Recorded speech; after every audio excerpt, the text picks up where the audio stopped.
안녕하십니까. 고조의 검정고시 빈출족보 사회 8번째 시간 김성태입니다. 이제 여기서부터 이제 6번째 단원 사회변동과 문화 파트부터는요, 이제 지리가 끝나고 이제 사회문화 그리고 경제 쪽으로 가는데요. 지리랑은 좀 다르게 지리는 좀 암기가 많은 부분이었고 암기가 주를 이루는 부분이었다라고 한다면은 여기서부터는 조금 이해를 동반해야 된다라고 하는 생각을 좀 하시면 좋을 것 같고요. 그래서 오히려 이 부분이 조금 여러분들이 좀 쉽게 느끼는 부분이 있는 것 같아요. 그래서 여기서부터는 조금 편안하게 들으셔도 크게 문제는 없을 거라고 생각을 합니다. 그래서 이제 하나씩 좀 보도록 할게요. 54번 문제입니다. 문화 사대주의 관점을 가지고 있는 사람은 이렇게 되어 있죠, 그죠? 이 중에서 이제 문화 사대주의의 관점을 가지고 있는 사람을 찾으면 되는데요. 이 사대주의라고 한다는 게 어떤 걸까요? 사대주의요. 사대주의는요, 다른 나라 문화를 너무 좋아한다 이런 뜻입니다. 그래서 우리나라 거는 별거고 별로 안 좋고 그 외국 문화계가 무조건 좋다라고 생각하는 그런 현상을 이야기해요. 그래서 우리나라 차가 좋은지 안 좋은지 이런 걸 따지지 않고 무조건 외제차가 더 좋아 뭐 이렇게 얘기한다던가, 혹은 뭐 옛날 같은 경우에는 일본 밥통 이런 게 되게 유행했었죠, 그죠? 그래서 뭐 일본 밥통이 뭐 최고라든가 우리 밥통은 뭐 별로 좋지도 않아 막 이렇게 얘기하는 거죠. 그런 경우를 우리가 일반적으로 사대주의 이렇게 이야기를 합니다. 그래서 볼게요. 갑은 나무 위에서 생활하는 민족은요, 우리나라보다 미개해라고 얘기하죠, 그쵸? 우리나라 문화랑 외국 문화 중에 어느 쪽이 더 위라는 거예요? 우리 문화가 더 위라고 하는 거죠, 그쵸? 우리나라가 더 위라고 하는 거니까 사대주의가 아니라 자문화 중심주의에 해당하는 거고요. 여기를 볼게요. 서양의 옷은 한복보다 모든 면에서 고급스럽게 세련돼 있다 이렇게 돼 있죠, 그렇죠? 그래서 우리 한복보다 서양 옷이 훨씬 더 이쁘고 좋다는 거예요, 그렇죠? 더 세련돼 있고, 그렇다는 거는 우리 옷보다 서양 옷을 더 좋아한다는 얘기죠. 그러니까 이게 사대주의에 해당하는 거겠네요, 그죠? 병은 이슬람교의 돼지고기 금식은요, 기후를 고려한 합리적인 생각이야 라고 얘기했죠, 그렇죠? 그래서 기후를 고려한 합리적인 돼지고기 금식이 생겨났다 라고 얘기하는 상대주의적 관점에 해당한다고 할 수 있겠고요. 정은요, 다양한 장래 풍습은요, 그 지역 환경, 역사와 관련해서 관련이 깊기 때문에 존중해야 된다라고 하니까 이것도 상대주의적 입장이 되겠네요. 그래서 제가 이거 설명하면서요, 사대주의랑 같이 두 가지 이야기했죠. 자문화 중심주의와 문화 상대주의요, 그죠? 그거 세 가지 같이 한번 정리해보고 갈게요. 문화 사대주의는 제가 조금 자세하게 아까 얘기했다시피 어떤 거죠? 네. 외국 문화가 최고다, 그쵸? 외국 문화랑요, 우리나라 문화 중에서 어느 것이 더 좋다? 네, 외국 문화가 훨씬 좋다라고 얘기하는 거죠, 그쵸? 그래서 뭐 외국 명품이 무조건 좋다라고 한다던가 뭐 그런 거죠. 최근에 뭐 애들이 그 캐나다 구스라고 하는 그 브랜드가 있었어요. 되게 따뜻한 브랜드였거든요. 겨울옷이었는데 그 애들이 패딩이 유행하게 되면서 그 캐나다 구스 패딩이 굉장히 유행했어요. 근데 그 캐나다 구스 패딩이 실제로 성능이 좋지 않았거든요. 우리나라 사실 패딩이 훨씬 따뜻하고 좋았는데 애들은 그냥 그게 더 좋다고 생각을 한 거예요. 외국에서 넘어온 거고 유명한 브랜드니까 이런 거였대, 그쵸? 그런 것들 전부 다 외국 문화를 무작정 신봉하는 문화 사대주의다라고 얘기할 수 있겠습니다. 자문화 중심주의는 어떤 거냐면요, 외국 문화랑 우리 문화 중에서 우리 문화가 훨씬 좋다라고 하는 거죠, 그쵸? 그래서 무조건 우리 게 더 좋다라고 하는 거예요. 왠진 모르지만 그냥 국산이 좋아. 이유는 없어, 그냥 국산이 좋아, 이렇게 얘기하는 거죠, 그쵸? 국산이 무조건 좋고 너희 문화는 굉장히 미개해, 막 이렇게 얘기하는 거죠, 그쵸? 그래서 한식이 무조건 최고고 서양식은 느끼하고 막 그런 거 왜 먹는 거야? 그런 거 먹으면 살쪄, 막 이렇게 얘기하는 거, 그죠? 그런 게 뭐예요? 그런 게 자문화 중심주의가 되겠죠, 그렇죠? 우리 문화를 지나치게 띄워주는 것, 이런 것을 이야기하는 거고요. 이 문화 사대주의와 자문화 중심주의는요, 둘 다 문화의 우열, 좋은 것과 안 좋은 것이 있다라고 보는 입장이다, 이렇게 생각하시면 되겠죠, 그죠? 그래서 문화 사대주의나 자문화 중심주의 둘 다 문화를 보는 좋은 관점이라고 보기는 어렵다는 겁니다. 절대 좋은 관점은 아니죠, 그쵸? 그러면 문화 상대주의는 뭐냐? 문화 상대주의는요, 우열이 없어요. 각 문화 간의 우열은 없고요. 문화 간의 우열은 존재하지 않고요. 각 문화는요, 각각의 의미가 있다라고 하는 거죠. 그쵸? 이런 의미예요. 그래서 문화 간의 우열은 절대 존재하지 않고 각각의 그 문화만의 의미가 있다는 거예요. 그래서 아까 얘기했던 이슬람의 돼지고기죠. 이슬람은 돼지고기를 먹지 않아요. 그쵸? 그런데 걔네들이 그냥 비합리적으로 안 먹는 게 아니라요. 거기 사막 쪽에서 자연환경 때문에 돼지를 키우기 어려운 환경이라는 거죠. 그쵸? 그래서 돼지를 건들지도 마라 이렇게 이야기를 한 것 뿐이라는 겁니다. 그래서요, 문화 간의 우열이 존재하지 않고 각각의 의미를 찾는 이런 문화 상대주의가 우리가 일반적으로 문화를 보는 좋은 관점이라고 할 수 있겠죠. 그쵸? 그래서 이렇게 세 가지 정도 정리하시면 될 것 같습니다. 55번 문제 볼게요. 다음과 같은 사회화를 담당하는 곳은 이렇게 되어 있죠. 여기서 사회화를 담당하는 곳이다 라고 되어 있네요. 그래서 인성 형성의 토대가 된다라고 되어 있죠. 그렇죠? 인성을 형성하는 토대가 된대요. 그리고 두 번째는 비공식적이며 1차적인 사회화가 이루어진다 라고 되어 있죠. 여기서 비공식적인 사회화다 라고 하면요, 어떻게 생각하시면 되냐면요, 이렇게 생각할게요. 비공식이란요, 당연히 이거의 반대는 공식이겠죠. 공식적 사회기관은요, 공식적 사회화는 반드시 교육기관이어야 돼요. 교육기관.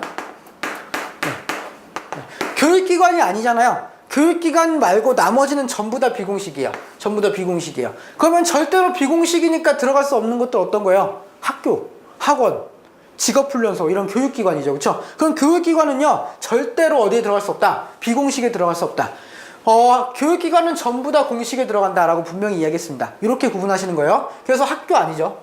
학교 아니죠. 그죠? 그리고 나머지는 다 들어갈 수 있겠네요. 비공식이 될 수 있어요. 여기서 1차적이다라고 하는 건요, 1차적이다라고 하는 건 당연히 1차적과 2차적이 있겠죠. 2차적. 1차적이다라고 한다면요, 1차적이다라고 한다면은 아주 기초적인 거예요. 기초적인 사회화라고 하는 거는 이런 거예요. 걷기, 그리고 배변 훈련 이런 거. 그쵸? 그래서 태어나면요, 사람으로서 존재할 수 있는, 그죠? 사람이기 위해서 해야 되는 것도 있잖아요. 그죠?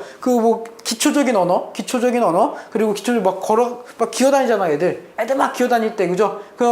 일어서서 걸을 수 있게 해주고, 그리고 애들 막 아무데나 막 싸잖아요. 아무데나 쌀 때 그거를 배변 훈련을 해서 화장실에서 넣을 수 있게 그런 훈련하는 거예요. 그죠? 아주 기초적인 걸 하는 거. 그런 게 바로 1차적이다 라고 할 수 있고요. 그쵸? 기초적. 2차적이라고 하는 거는 기초적인 사회화 이외 나머지를 다 이야기합니다. 일반적으로는 이제 그 가정을 벗어나서 뭐 학교라든가 혹은 직장 이런 데서 하는 사회화는 전부 다 2차적 사회화라고 이야기할 수 있어요. 근데 여기서 1차적인 사회화가 이루어진다라고 했죠. 그쵸? 그러니까 이 1차적 기초적인 사회화가 이루어지는 곳을 고르면 됩니다. 정당은 아니죠. 정당에서 이루어지는 사회화는요, 나중에 이제 정치적인 곳에 들어가면서 굉장히 고차원적인 사회화를 한단 말이에요. 그래서 정당은 아니라고 할 수 있겠고요. 직장도 당연히 아니죠. 그렇죠? 직장 같은 경우에도 가서요, 그 직장의 사회생활을 배우는 고차원적인 사회화를 하는 거잖아요. 그렇죠? 그래서 직장도 아닙니다. 정답은 뭐죠? 가정이죠. 그래서요, 뭐를 생각하시면 되냐면요, 가장 기초적인 사회화를 하고 인성 형성의 토대가 된다라고 한다면요, 무조건 가정으로 가시면 됩니다. 무조건 가정으로 가시면 되겠어요. 그래서 그럼 사회화 기관과 관련해서 몇 가지만 좀 볼게요. 몇 가지만. 중요한 사회화 기관만 좀 보겠습니다. 첫 번째는 가정이에요. 가정은 당연히 사람이 태어나면서 가장 먼저 접촉하는 곳이죠. 그렇죠? 그래서 태어나자마자 이제 우리 가족이랑 접촉을 하잖아요. 그렇죠? 그래서 이 가정에서는 가장 기초적인 사회화가 이루어지죠. 가장 기초적인 사회화가 이루어지고요. 이 가정에서의 생활 방식이 외부에까지 영향을 미치게 되는 거죠. 그렇죠? 또래 집단은 그럼 뭘까요? 또래 집단 같은 경우는요, 청소년기에 아주 중요한 역할을 하는 기관이다. 이렇게 이야기를 할 수 있겠죠. 그렇죠? 청소년기에 가장 중요한 역할을 하는 이제 그 사회화 기관이 또래 집단이다. 이렇게 생각하면 돼요. 애들이 자라날 때 이제 애들 막 친구 만나기 시작하면서는요, 그 가정 뭐 부모님이랑 좀 이렇게 소원해지잖아요. 오히려 친구들이랑 맨날 지내려고 하고 친구들 만나고 싶어 하고, 그죠? 그렇게 생각하시면 될 것 같아요. 그래서 그때 좋은 친구들을 사귀어야 나중에도 이제 잘 살 수 있게 되겠죠. 그죠? 마지막으로 학교는요, 학교는 굉장히 고차원적인 사회화를 하고요. 고차원적이고 굉장히 전문적인 전문적인 사회화를 하는 곳이다. 이렇게 생각하시면 될 것 같습니다. 그래서 이렇게 세 가지 정도 구분하실 줄 알면요. 사회화 기관과 관련한 거는 거의 다 하셨다고 보시면 돼요. 나머지 다른 사회화 기관은 거의 시험에 나오기는 조금 어렵다. 이렇게 생각하시면 될 것 같아요. 그리고 뭐 굳이 얘기한다면 가정은 1차적 사회화 기관이죠. 그렇죠? 1차적 사회화 기관이고요. 비공식적 사회화 기관입니다. 또래 집단은요. 또래 집단은 1차적 사회화 기관이고요. 이것도 비공식적 사회화 기관이죠. 그리고 학교 같은 경우는요. 학교 같은 경우는 조금 이제 고차원적인 사회화를 하니까 2차적 사회화 기관이고요. 그리고 공식적 사회화 기관입니다. 교육기관은 전부 다 공식적 사회화 기관이다. 이렇게 이야기를 했었죠. 그래서 이렇게 정리하고 넘어가도록 할게요. 56번 보겠습니다. 여기 다음에서 해당하는 사회적 쟁점의 해결 절차 이렇게 돼 있죠. 그죠? 사회적 쟁점을 해결하는 과정에서 지금 이것이 어디에 해당하는가 이런 걸 물어보고 있네요. 다양한 해결 방안을 찾아보고요. 그리고 나서 결과를 예상한다 이렇게 돼 있네요. 그래서 해결 방법을 일단 찾아야 돼요. 그래서 뭐 대안을 찾는 거죠. 뭐 이걸 어떻게 하면 해결할 수 있을까 뭐 이런 거. 그리고 이제 그 결과. 그럼 이거를 이렇게 하게 되면은 어떤 결과가 일어날 수 있을까라고 미리 예측을 해보는 거죠. 그렇죠? 그래서 정답은 뭐예요? 대안의 모색과 결과의 예측 3번에 해당하겠습니다. 그렇죠? 넘어가도록 할게요. 57번 보겠습니다. 정보화 사회에 대한 설명으로 거리가 가장 먼 것은 이렇게 되어 있죠. 정보화 사회에 대한 설명입니다. 그래서 전통적인 권위주의 문화로 대체되었다라고 되어 있죠. 전통적인 권위주의 문화는 언제? 전통사회에 해당하는 것 같고요. 네. 전통사회에 해당하고요. 이전에 비해서 다양한 정보를 얻기가 쉬워졌다. 이게 맞죠? 이게 정답입니다. 요게 이제 정보화 사회의 가장 큰 특징이라고 할 수 있겠죠. 지금 현재 정보화 사회는 정보의 홍수라고도 부르거든요. 정보가 너무 많아요. 인터넷에 가면요, 내가 알고 싶은 정보를 아주 쉽게 얻을 수 있습니다. 게다가 굳이 내가 알고 싶어 하지 않은 정보까지 다 얻을 수 있어요. 그리고 그 정보가 뭐가 되는 거예요? 무기가 되는 거죠. 무기가 되는 거예요. 무슨 굉장히 중요한 정보 약점 하나 잘 잡고 있으면요, 그게 굉장히 큰 자산이 됩니다. 실제로 그래요. 그리고 뭐 음악이나 이런 거 자기 지적 자산 이런 것만 좀 있어도 굉장히 잘 먹고 잘 살 수 있죠. 정보라고 하는 게 굉장히 중요해지고 굉장히 방대해지는 이런 사회가 정보화 사회입니다. 그래서 2번이 일단 정답이 되겠고요. 가장 거리가 먼 것을 고르라고 했군요. 가장 거리가 먼 것을 고르라고 했으니까 답은 1번이 되겠죠. 그죠? 1번이 전통사회에 대한 얘기가 됐었으니까요. 그죠? 그래서 이거 1번이겠고요. 3번. 정보의 유출로 사회적 문제가 발생하기도 한다. 그렇죠. 여기서 말하는 정보의 유출로 사회 문제가 발생한 경우, 최근에 굉장히 큰 사건이 있었어요. 무슨 사건이냐면 몇 년 전에 국민은행에서 그 정보가 다 털렸어요. 국민은행에서 우리 신상 정보 있잖아요. 그 고객 정보가 전부 다 유출이 돼갖고 그때 엄청난 사건이었죠. 그래갖고 국민은행에서 막 대국민 사과하고 뭐 그랬었잖아요. 기억나시죠? 그죠? 그때 그런 것처럼 정보가 유출되면요, 그게 아주 큰 문제가 돼요. 왜냐면 그 정보 자체가 뭐예요? 아주 큰 자산이기 때문에 그렇습니다. 그죠? 그래서 정보 유출의 사회적 문제 발생할 수 있다라고 하는 거. 네 번째, 정보의 자산가치 중요성에 대한 인식이 확대되었다. 이렇게 돼 있죠. 그렇죠? 정보의 자산가치 중요성이 확대됐다. 맞죠? 네. 옛날에는 음악 하나 들으려고 하면요, 아주 쉽게 들을 수 있었죠. 그죠? 왜냐면은 라디오에서 듣거나 TV에서 듣거나 혹은 레코드를 사야 들을 수 있었잖아요. 그쵸? 그 셋 중에 하나였단 말이에요. 근데 요즘에는요, 인터넷 가면 그냥 그 음악 받아서 들을 수 있거든요. 공짜로도 받는 애들 되게 많아요. 근데 그 공짜로 받는 게 불법이라는 거예요. 원래 초창기에는 그게 불법인지 몰랐어요. 왜냐면 사람들이 그냥 라디오에서 듣고 TV에서 들으니까 그냥 공짜라고 생각을 했던 거죠. 근데 이제는 그 불법 다운로드가 성행하면서 앨범 같은 게, 음반 같은 게 안 팔리게 되면서요, 그거 하나 받고 안 받고가 굉장히 중요하고 민감한 문제가 됐다는 거죠. 그렇죠? 그래서 요즘 저작권 문제라든가 이런 것들 굉장히 중요해진다라고 하는 거죠. 그렇죠? 그래서 정보의 자산가치 중요성 이런 것도 조금 우리가 고려해 봐야 된다라고 하는 겁니다. 당연히 정보화 사회의 특징 맞는 이야기가 되겠죠. 그래서요, 정보화 사회가 나왔으니까 이 이전 사회도 좀 몇 개만 좀 정리해 보도록 할게요. 일단 전통사회가 있습니다. 전통사회는요, 일단 옛날 사회 생각하면 돼요. 옛날에는 가장 중요했던 건 농업이었죠. 그렇죠? 그래서 농업을 중시하는 사회였고요. 농업, 그리고 공동체를 굉장히 강조합니다. 네, 그러다 보니까 일반적으로는 대가족이 많았고요. 네, 네. 그리고 또 뭐 한 가지 얘기한다면은 이제 대가족을 운영하기 위해서 한 명의 리더가 필요합니다. 그 리더가 일반적으로 가장이었죠. 그렇죠? 그래서 가부장. 가부장제 이런 것들이 전통사회의 특징이었다 이렇게 이야기할 수 있겠죠. 산업사회는요, 산업사회는 공장과 기계로 대변됩니다. 공장하고 기계요. 네. 그래서 우리나라 산업사회는 일반적으로는 1960년대 박정희 대통령이 있었을 때 그때를 일반적으로 이야기를 하고요. 그래서 공장이나 기계가 이때 산업사회를 들어서면서 이런 게 생기게 되면서요, 이제 이런 대가족이나 이런 게 필요가 없게 되면서 이게 소가족 체제로 바뀌게 되고요. 네. 소가족 혹은 이제 핵가족 체제요. 핵가족 체제로 바뀌게 되고요. 그리고 가부장제가 붕괴되죠, 그렇죠? 그래서 여성의 권한이 조금 강해지기 시작합니다. 이때부터. 그래서 여성권이 조금 강해지기 시작하는 이런 시기가 산업사회다라고 생각하면 되겠고요. 이때 등장하는 문제는 어떤 문제가 등장할까요? 이때 등장하는 문제들은 가장 중요한 문제는 이거죠. 노동. 네. 노동자에 대한 문제. 그래서 노동자의 임금이라든가 혹은 근무 시간 이런 거 있죠, 그죠? 그런 것들이 이 산업사회에서 가장 큰 문제가 된다라고 하는 겁니다. 정보화 사회는 아까 얘기했죠, 그렇죠? 뭐 어떤 거요? 네, 정보의 홍수. 네. 그리고 가장 중요한 자산이 뭐가 된다고요? 가장 중요한 자산이 정보라고 하는 정보가 뭐가 된다고요? 네, 중요한 자산이 된다라고 하는 것들, 그렇죠? 이런 것들이 정보화 사회의 특징이다 이렇게 생각하면 되겠고요. 정보화 사회는 반드시 뭐가 발달해야 될까요? 반드시 통신이 발달해야 됩니다. 통신. 네, 통신이 발달했다라고 하는 거 당연히 뭐도 포함이에요? 네, 인터넷도 포함이 되는 거겠죠, 그렇죠? 그래서 이런 것들 조금 보시면은 되겠습니다. 넘어가도록 할게요. 58번 문제 보겠습니다. 다음 중 문화 상대주의의 관점을 갖고 있는 사람은 이렇게 되어 있죠. 여기서 문화 상대주의 아까 이야기했었죠, 그렇죠? 어떤 거였어요? 문화에 우열이 존재하지 않고 그 나라의 특징, 그 나라의 자연환경 이런 거에 따라서 그 나라의 문화를 판단해야 된다 이런 얘기였어요. 가볼게요. 선진국의 대중문화가 항상 최고. 선진국의 대중문화 무조건 최고다. 팝이 최고지. 우리나라 케이팝은 쓰레기야. 이렇게 하면 그죠? 그거 뭐예요? 문화 사대주의죠. 그렇죠? 요거는 사대주의입니다. 네, 사대주의에 해당하겠고요. 혐오하는 음식이 나라마다 다른 것은요, 당연합니다. 그렇죠?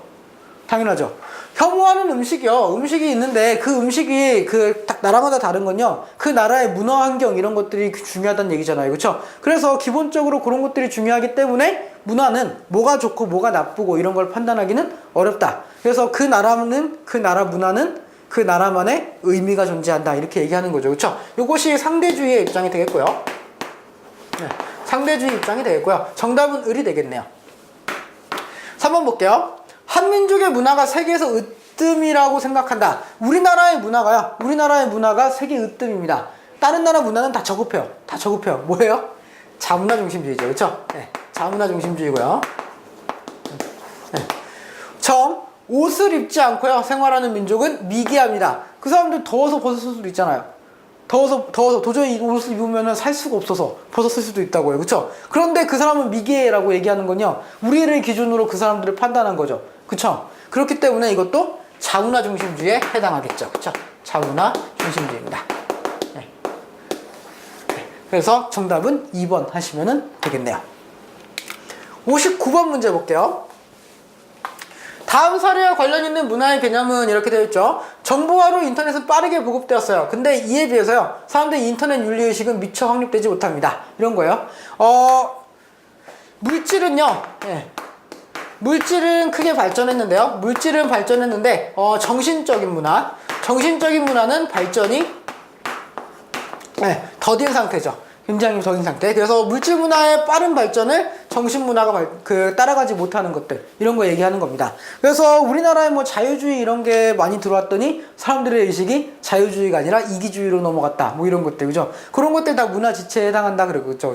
그래서 제가 정답을 방금 얘기했죠? 뭐죠?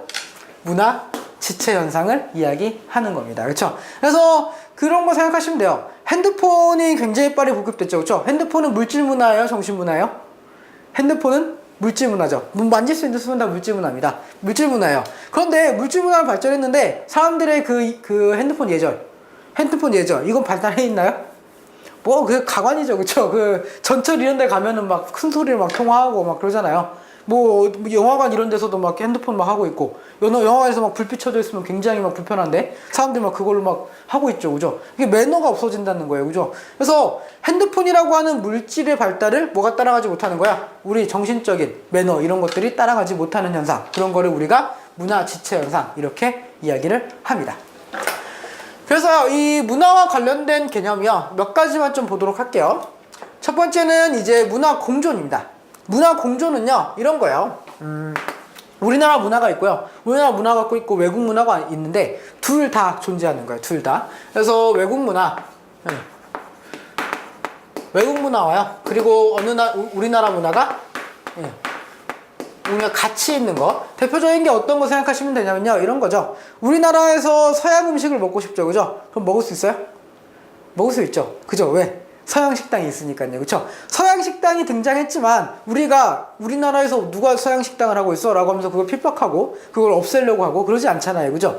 그래서 외국의 문화를 그대로 가지고 여기 존재하게 만드는 거죠, 그죠? 그거는 이제 문화 공존이다 이렇게 얘기하는 거죠, 그쵸? 우리 문화와 외국 문화가 함께 있는 거, 그쵸? 그거 이제 공존이라고 할 수 있겠고요. 문화 동화는요, 둘 중에 하나가 사라지는 겁니다. 둘 중에 하나가 사라지는 거야. 아예 사라지는 거. 대표적인 게 그런 거죠. 미국이 아메리카로 갔을 때요, 아메리카 갔을 때 거기는 원주민 문화를 없애버렸어요. 그래서 원주민들 문화가 없어지고요, 원주민들 문화가 없어지고요,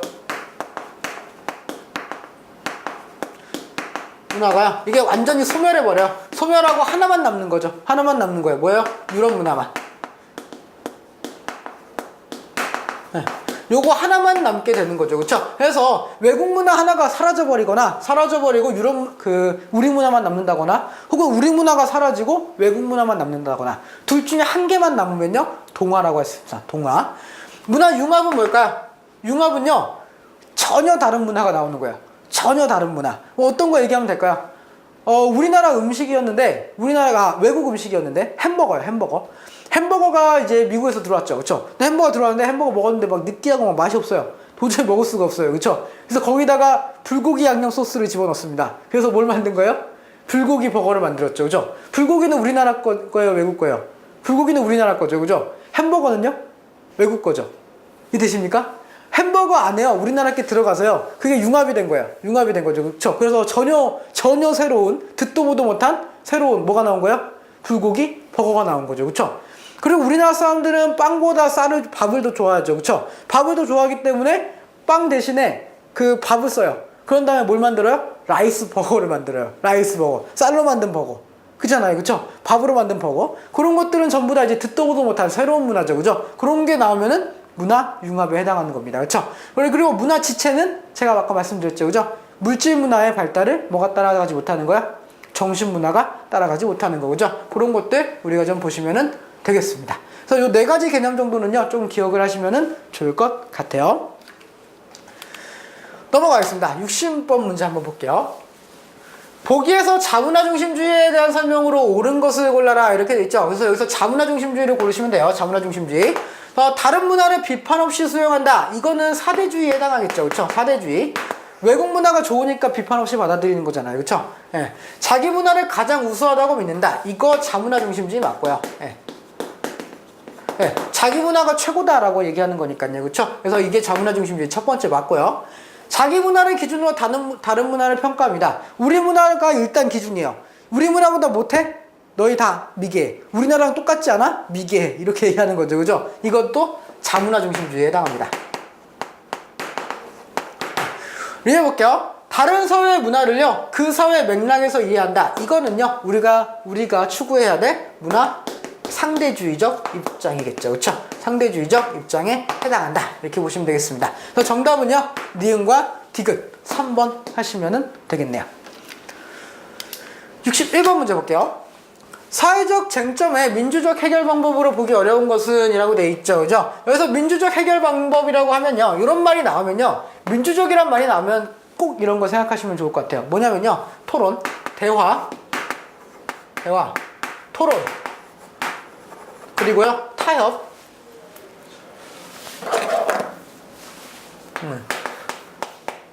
그리고 이제 이런 것들이 일어났다고 해도 다른 사람들이 인정하는 다양성의 인정. 이런 것들이 나와야 민주적 해결이다 이렇게 생각하시면 되겠습니다. 그래서 보기 어려운 것을 고르라 그랬죠. 일방적인 결론 노출, 대화와 토론과 타협이 없네요. 그냥 일방적으로 내가 해 이렇게 한 거잖아요. 그죠? 밀어붙인 거죠. 그죠? 그러니까 당연히 이거는 민주적이라고 볼 수 없습니다. 볼 수 없고요. 당사자 간의 대화와 토론 나왔네요. 그죠? 대화와 토론. 당연히 정답이고요. 당연히 맞는 얘기고요. 사회 정의의 원칙. 사회 정의의 원칙은 뭐죠? 법을 지킨다는 얘기죠. 법을 지킨다. 오케이. 여기 민주적 해결 방법에 하나 더 넣겠습니다. 뭐요? 네, 법. 준법. 준법이라고 할게요. 준법. 법을 지킨다는 뜻입니다. 준법. 네, 당연히 이것도 해당하죠. 그렇죠? 그래서 사회 정의의 원칙을 준수한다. 맞는 이야기가 되겠고요.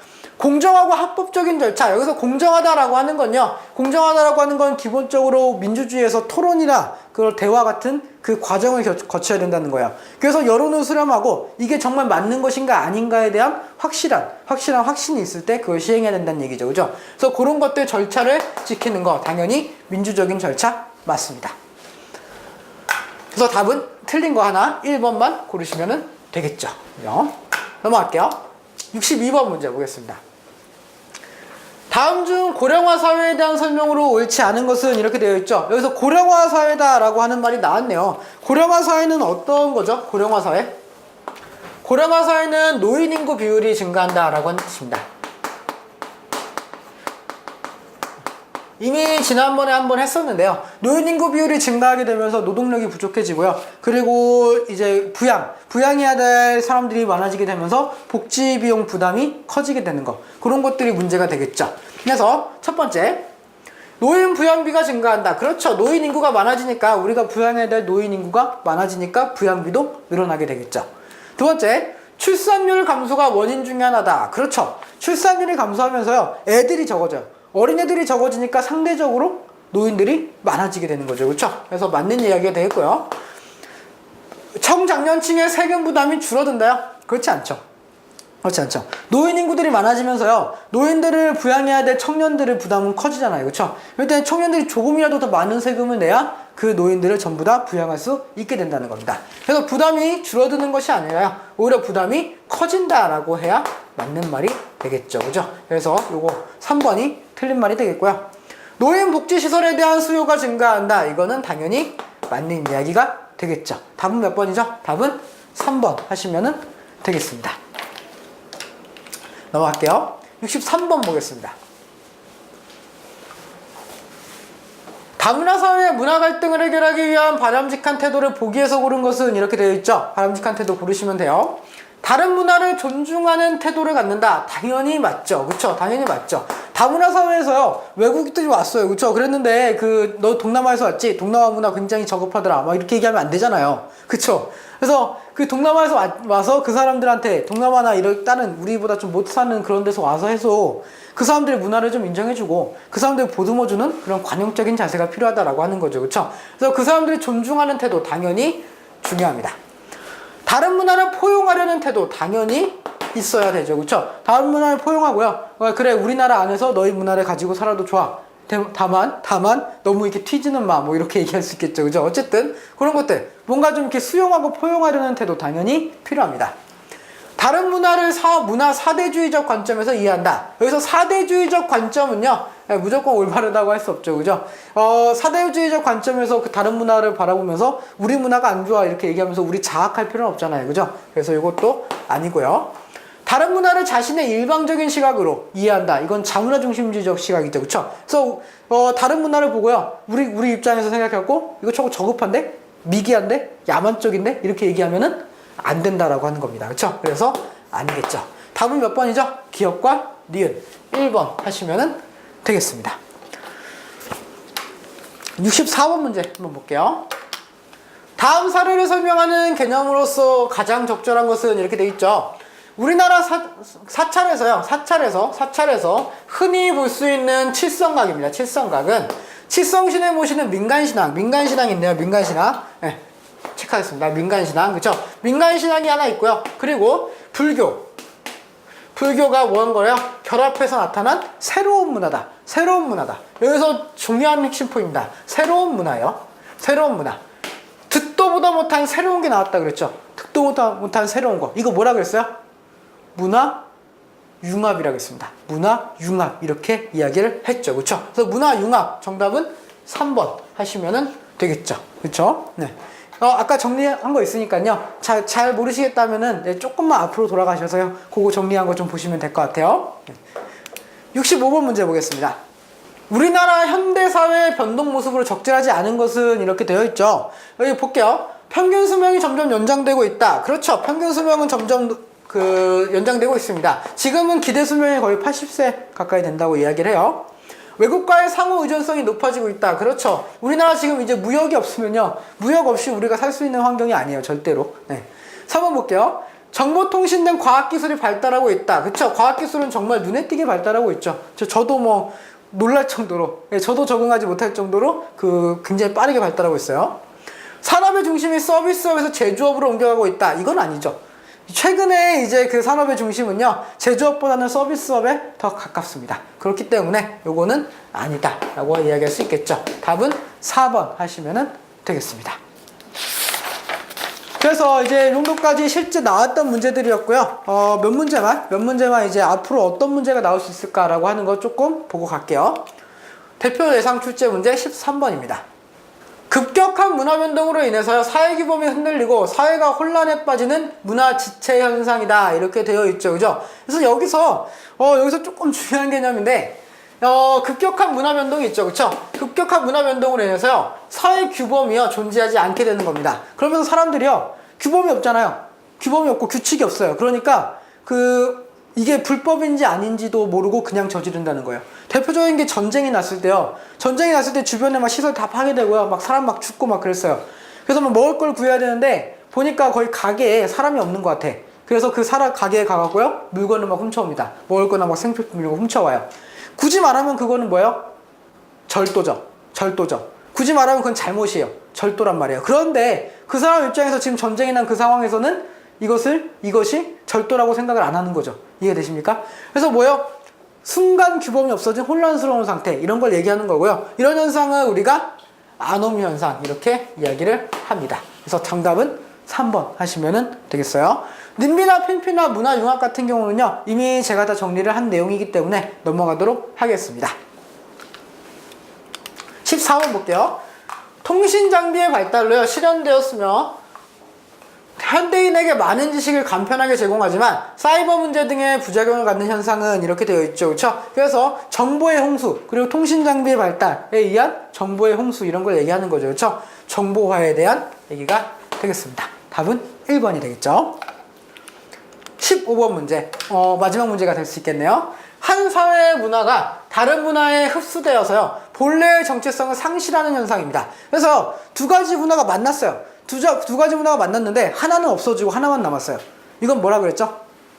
동화라고 얘기했습니다. 그쵸? 문화 동화라고 이야기를 했습니다. 답은 2번이 되겠죠. 그쵸? 그래서 이런 문제, 문화와 관련된 개념 같은 거요, 좀 이해를 기반으로 하시는 게 좀 더 좋아요. 이해를 먼저 하시고요, 그리고 나서 암기를 하시는 겁니다. 그래서 이런 것들 아까 다 정리했으니까요, 정말 잘 모르시겠다 하면은 다시 한번 돌아가서 보시면은 좋을 것 같습니다. 네, 수고하셨고요. 좀 잠시 후에 다음 시간에 뵙도록 하겠습니다. 수고하셨습니다.